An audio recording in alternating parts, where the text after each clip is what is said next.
Students, I hope you all are fine.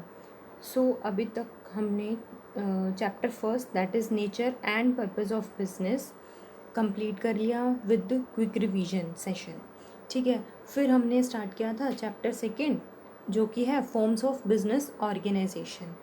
ठीक है, इसमें हमारी सोल प्रोप्राइटरशिप कंप्लीट हो गया था। ठीक है, तो आज हम स्टार्ट करेंगे पार्टनरशिप और ख़त्म भी कर देंगे। ठीक है,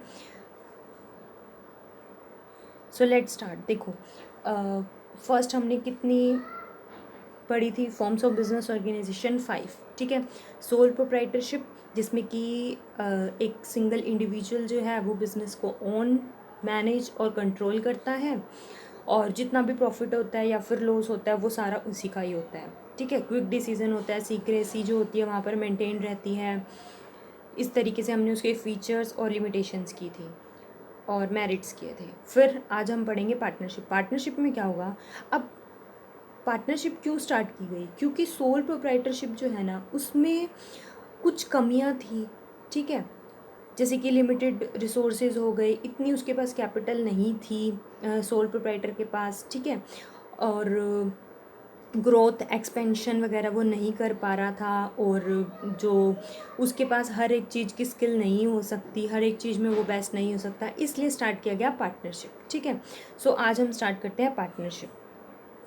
अब पहले क्वेश्चन आता है कि व्हाट इज़ पार्टनरशिप? पार्टनरशिप का मतलब क्या होता है? पार्टनरशिप, ठीक है, partnership is the relation. Partnership एक रिलेशन होता है between persons who have agreed to share the profits of a business carried on by all or any of them acting for all.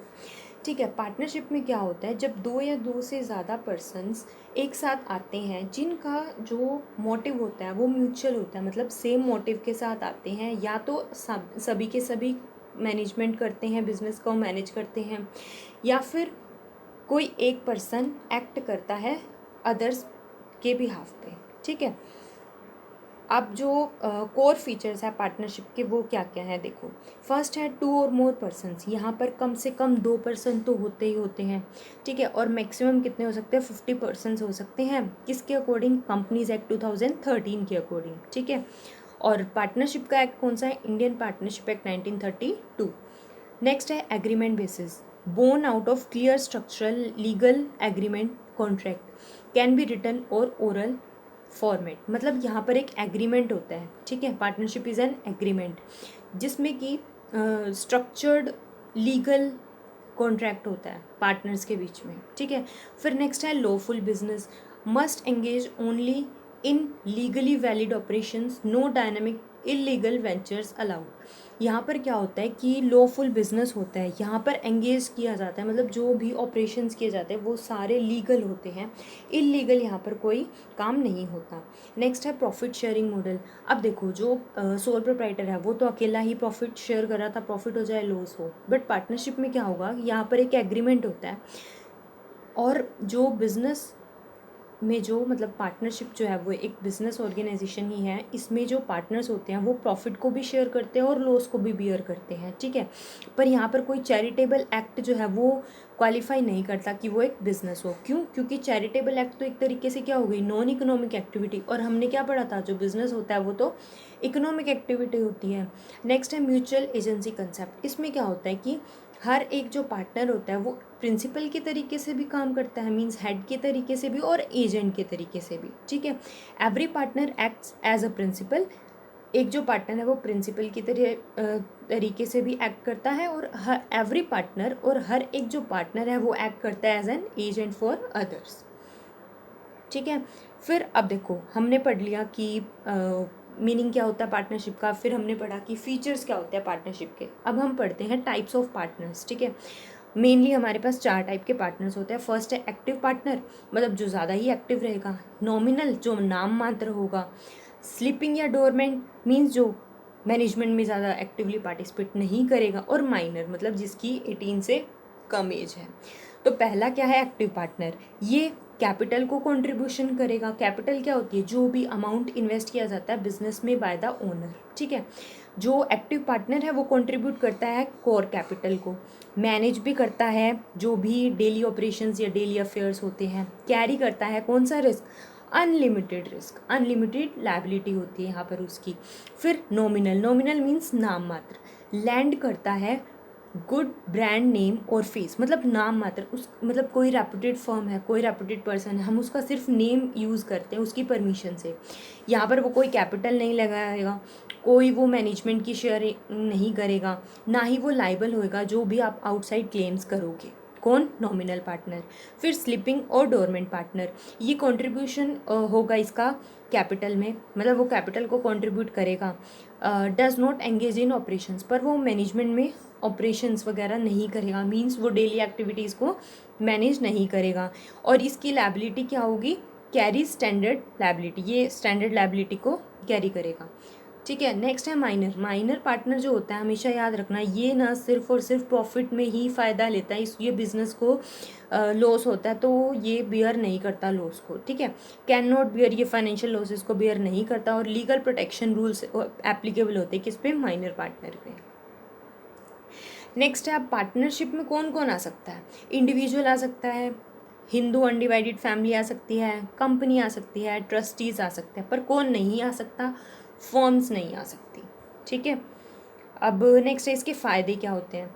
सबसे पहले तो ease of formation and closure, means हमारे पास एक act है, Indian partnership act 1932। ठीक है। अब आप एग्रीमेंट करते हो तो आपको लीगल कंपल्जन नहीं होता कि आपको इसमें रजिस्ट्रेशन करवाना ही करवाना है, मींस कंपलसरी नहीं होता, तो इजी है फॉर्मेशन करना और क्लोजर भी। यहाँ पर रिस्क की शेयरिंग हो जाती है, किसमें? पार्टनर्स के बीच में। यहाँ पर बैलेंस डिसीजन मेकिंग होता है। क्यों? अब जैसे सोल प्रोप्राइटर था, वो तो एक ही बिजनेस मतलब बिजनेस में डिसीजन ले रहा था, एक ही पर्सन, पर यहाँ पर क्या होगा?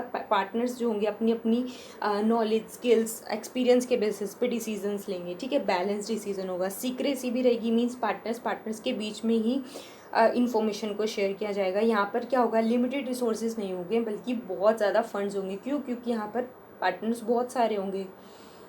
नेक्स्ट है डीमेरिट्स। डीमेरिट्स मीन्स उसके नुकसान क्या है? पहला, अनलिमिटेड लायबिलिटी, यहाँ पर लायबिलिटी अनलिमिटेड है, सोल प्रोप्राइटरशिप में भी अनलिमिटेड लायबिलिटी थी, यहाँ पर लिमिटेड कुछ हद तक, मतलब कि जैसे अब एक कंपनी है, कंपनी में तो बहुत ही ज़्यादा शेयर होल्डर्स होते हैं, पर पार्टनर्स में एक लिमिटेड हो जाते हैं पार्टनर्स, तो उससे क्या होगा? रिसोर्सेज लिमिटेड होंगे। पॉसिबिलिटी भी होती है कॉन्फ्लिक्ट्स, मीन्स कोई बोलेगा कि अपने को मतलब वो अपने नॉलेज और स्किल्स और एक्सपीरियंस के बेसिस पे कि आप इस तरीके से इस अल्टरनेटिव को यूज़ करें, दूसरा पार्टनर बोलेगा कि आप इस तरीके से बिजनेस के ऑपरेशंस को रन करें। ठीक है। तो कॉन्फ्लिक्ट्स की पॉसिबिलिटी होती है। Lack of continuity means partner की इंजरी हो गई, डेथ हो गई, या फिर इंसॉल्वेंट हो गए, तो उससे बिजनेस पे इफेक्ट पड़ेगा। फिर है यहाँ पर जो पब्लिक का कॉन्फिडेंस है वो यहाँ पर कम रहता है। नेक्स्ट है क्लासिफिकेशन ऑफ पार्टनरशिप। पहला है बेस्ड ऑन ड्यूरेशन। ड्यूरेशन का मतलब क्या हो गया? टाइम के अकॉर्डिंग। और लायबिलिटी क्या हो गई? लिमिटेड है या अनलिमिटेड है। अब देखो, ड्यूरेशन के बेसिस पे आता है पार्टनरशिप एट विल, मीन्स अपनी इच्छा से, exist up to personal choice of partners, मतलब जब तक पर्सनल चॉइस होगी पार्टनर्स की तब तक वो बिजनेस को चलाएंगे, और डिसॉल्व कर लेंगे ईजिली विया क्लियर एक नोटिस देके। फिर पर्टिकुलर पार्टनरशिप, इसमें क्या होता है? यहाँ पर बिल्ड किया जाता है फॉर स्पेसिफिक प्रोजेक्ट, मीन्स हमने एक प्रोजेक्ट लिया कि हमें ब्रिज बनाना है, ब्रिज बिल्डिंग का प्रोजेक्ट लिया। ठीक है। जितने टाइम में वो ख़त्म हो जाएगा, मतलब ब्रिज बन के तैयार हो जाएगा, ऑटोमेटिकली जो उनकी पर्टिकुलर पार्टनरशिप है वो ख़त्म हो जाएगी, एंड्स ऑटोमेटिकली ऑन टास्क के कंप्लीशन पे। ठीक है। और विल पे उनकी इच्छा के अकॉर्डिंग, पर्टिकुलर पार्टनरशिप में उनके टास्क कंप्लीशन के according. Next, based on liability. Liability में क्या है? जनरल पार्टनरशिप और limited liability partnership. General partnership में क्या होगा? लायबिलिटी जो होगी सभी मेंबर्स की, सभी पार्टनर्स की, वो होगी अनलिमिटेड। यहाँ पर रजिस्ट्रेशन रिमेन्स कम्प्लीटली, यहाँ पर रजिस्ट्रेशन क्या होता है? ऑप्शनल होता है। नेक्स्ट है लिमिटेड लायबिलिटी पार्टनरशिप। यहाँ पर एटलीस्ट कम से कम एक पार्टनर होल्ड करता है अनलिमिटेड लायबिलिटी, और rest have capped liability matching capital.